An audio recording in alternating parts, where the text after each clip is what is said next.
I thought about this, and I live in the North Bay, so I can't vote in this election for Cindy, or I certainly would. But 2 years ago, we put out a book called Impeach the President. Dennis Liu and I did, and probably a lot of you saw it. There were 7 books that came out about the same time.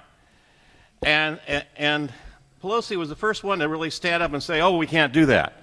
You know, it's off the table. It's not even under consideration. I mean, we had criminal proof that a president was lying to us, lied us into a war, and that as a consequence, we now know from recent research done in Iraq, actually polling done last year, that over 1 million civilians have died because of our invasion and occupation.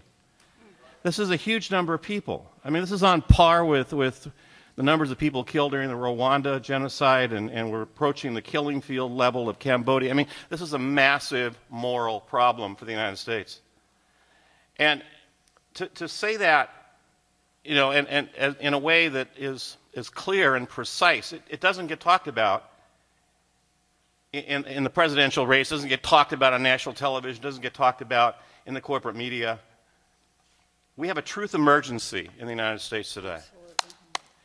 And we've been saying that at Project Censored now for over a year. And we did a poll at the Media Reform Conference in Minneapolis with 3,500 people. We actually had a good random sample poll, 10%.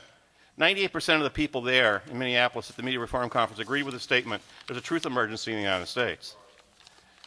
So there's a truth emergency in that 9 million votes in the 2004 election were different in the exit polls than what the final results said. And it was only in 13 states. There were 37 states where the exit polls matched. That's impossible. It's absolutely impossible. We have not had a valid election. Certainly in 2000, the election was stolen. Bush has never been elected president of the United States.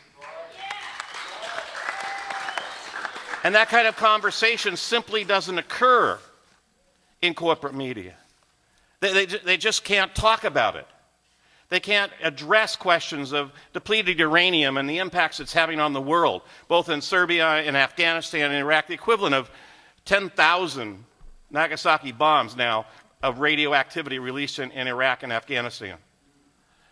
They can't talk about the foreknowledge that an attack was coming on 9/11 and the depth of every nation, literally every nation in Europe, telling us that an attack was pending, they're going to hijack airplanes, and in fact the World Trade Centers were the target.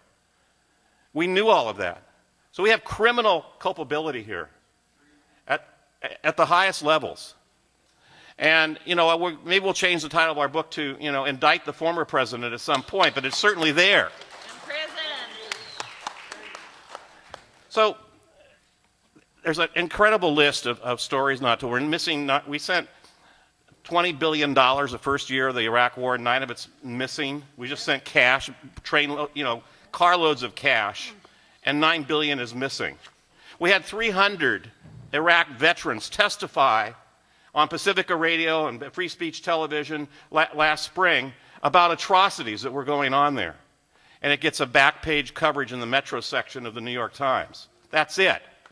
So we have a severe truth emergency in the United States, something that needs to be addressed, something that Cindy Sheehan and other people up here will speak to, and it's a really important issue, and we just can't let it go. Thank you.